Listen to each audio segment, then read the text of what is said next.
Next है 11th example. X T be a metric space and K be a number. X T एक metric space है, K एक number है जो real है और पॉजिटिव है। ठीक है, देन मतलब के जो है वो ग्रेटर देन ज़ीरो है, पॉजिटिव नंबर है। Then X T K is a metric space where D के X Y equals to K D x Y. क्या कहता है कि एक्स डी के, एक्स पे यहाँ तो एक्स डी तो मीट्रिक स्पेस दे रखा है, तो एक्स सेट है, डी उस पर मीट्रिक डिफाइंड है। एक्स डी के उसी एक्स पे दूसरी मीट्रिक डिफाइन कर दी डी के, किस तरीके से कि डी के एक्स वाई, एक्स के दो पॉइंट्स के बीच का डिस्टेंस डी के एक्स वाई निकालोगे तो उसका आंसर क्या आएगा, के इंटू डी एक्स वाई। तो हमें ये प्रूव करना है कि जो ये एक्स डी के है ये भी एक मीट्रिक स्पेस है, कि डी के एक्स वाई जो डी के मीट्रिक्स है वो किस तरह से डिफाइंड है, डी के एक्स वाई का आंसर क्या है, K into D x Y. D x Y तो पहले से डिफाइंड है, डी तो क्या है, मीट्रिक है, एक्स डी मीट्रिक स्पेस है तो डी उस पर क्या है, एक मीट्रिक है। कैसे करेंगे, हमें इसको प्रूव करना है कि ये एक मीट्रिक स्पेस है। तो हमें क्या प्रूव करना है कि जो ये डी के मीट्रिक्स है, मीट्रिक है ये चारों प्रॉपर्टी सेटिस्फाई करता है। ठीक है, डी तो करता ही है क्योंकि डी तो एक्स डी तो मीट्रिक स्पेस दे ही रखा है। तो तो फर्स्ट प्रॉपर्टी है, फर्स्ट प्रॉपर्टी प्रूव करेंगे। डी के एक्स वाई का आंसर दे रखा है के D x Y for all X Y belongs to X, और के क्या है, पॉजिटिव नंबर है, रियल और पॉजिटिव, मतलब K is greater than zero. First property देखेंगे, D x Y greater than equal to zero है। क्यों? क्योंकि एक्स डी तो हमें मीट्रिक स्पेस दे ही रखा है, तो डी तो सारी प्रॉपर्टी सेटिस्फाई करेगा, तो D x Y greater than equal to zero होगा for all X Y belongs to X. अच्छा, अगर इसको के से मल्टीप्लाई कर दें दोनों तरफ तो K into D x Y भी ग्रेटर देन इक्वल टू के इंटू जीरो होगा। पॉजिटिव नंबर से हम मल्टीप्लाई कर सकते हैं। ठीक है, तो इनइक्वलिटी पे कोई फर्क नहीं पड़ेगा। तो K into D x Y की वैल्यू जब greater than equal to zero है तो K into D x Y की वैल्यू भी greater than equal to zero होगी। ठीक है, अब के इंटू डी एक्स वाई का मतलब क्या है, K into D x Y किसका आंसर है, डी के एक्स वाई का। तो K into D x Y का मतलब है डी के एक्स वाई, तो इसकी जगह डी के एक्स वाई रख दिया greater than equal to zero, मतलब डी के जो मीट्रिक है फर्स्ट प्रॉपर्टी उसके लिए सेटिस्फाई होगी। अब दूसरी प्रॉपर्टी देखेंगे, डी के एक्स वाई को जीरो लेके चले, हमें क्या प्रूव करना है कि this equals to zero if and only if X equals to Y. D के एक्स वाई को जीरो, ये जीरो कब होगा, if and only if D के एक्स वाई का आंसर कितना है, K into D x Y.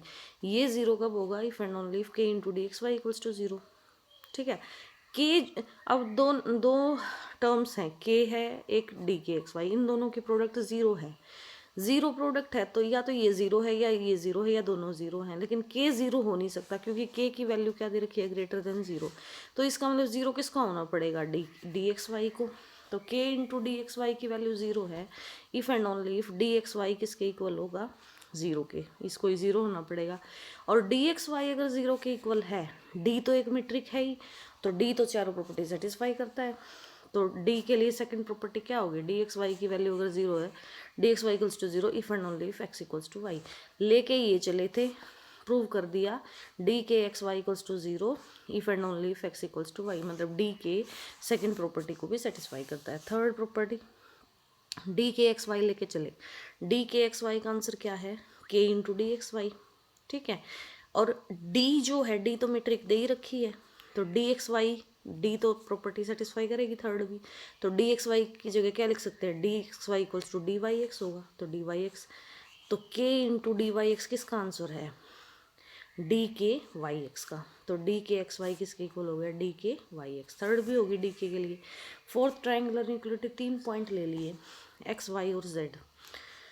D के एक्स वाई लेके चले, डी के एक्स वाई का आंसर कितना है, K into D x Y. D है, डी तो एक मीट्रिक है ही, तो ये ट्राइंगुलर इनइक्वलिटी इसके लिए होल्ड करेगी।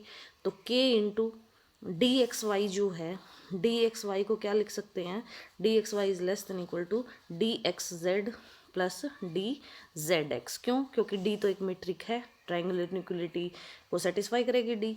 तो इसकी जगह डी एक्स वाई इससे लेस देन इक्वल टू है, डी एक्स वाई की जगह बड़ी टर्म रख दी, ये टर्म रख दी, तो जिस साइड बड़ी टर्म उसके बराबर या बड़ी टर्म रखे, जिस साइड बड़ी टर्म रखे वो साइड बड़ी हो जाएगी। तो k into D x Y is less than equal to k into this one. अब k से मल्टीप्लाई कर दिया, k D x Z plus k into D Z Y. ये किसका आंसर है? ये आंसर है डी के एक्स जेड का, ये आंसर है डी के जेड वाई का। डी के एक्स वाई क्या हो गया? लेस देन इक्वल टू हो गया डी के एक्स जेड प्लस डी के जेड वाई। तो फोर्थ प्रॉपर्टी भी डी के लिए सेटिस्फाई होगी, मतलब डी के लिए हमने चारों प्रॉपर्टीज को सेटिस्फाई कर दिया। इसका मतलब एक्स डी के क्या है? एक मीट्रिक स्पेस है। नेक्स्ट है एक इनइक्वलिटी है कि x एक मीट्रिक स्पेस है, एक्स वाई जेड इसके पॉइंट्स हैं, तो जो डी एक्स वाई होगा ना वो ग्रेटर देन इक्वल टू होगा mod of D x Z minus D Z Y. ये एक इनइक्वलिटी होती है। ट्राइंगुलर इनइक्वलिटी क्या होती है कि D x Y is less than equal to D x Z plus D Z X. ये एक कोई और इनइक्वलिटी होती है जो मैट्रिक्स स्पेस में होल्ड करती है। क्या होती है ये कि डी एक्स वाई की value greater than equal to होगी mod of D x Z. यहाँ किस तरीके से याद रखोगे, यहाँ प्लस होता है ट्राइंगुलर इनइक्वलिटी में, यहाँ माइनस होता है D x Z minus D Z y और उसका मोड। ये चीज़ इस क्वांटिटी से ग्रेटर देन इक्वल टू होगी, ये हमने प्रूव करना है। We have d x z is less than equal to D x Y plus D Y z. D x z लेके चले, एक्स वाई जेड क्या है? पॉइंट है एक्स के। डी एक मीट्रिक है, एक्स डी एक मीट्रिक स्पेस दे रखा है, मतलब डी एक मीट्रिक है, डी तो सारे प्रॉपर्टीज को सेटिस्फाई करेगी, D metric. D x Z triangular inequality का मतलब क्या होता है कि जब दो पॉइंट लेते हैं, डी एक्स वाई ले लिया तो एक थर्ड पॉइंट आ जाता है बीच में कि D x Z plus D Z x.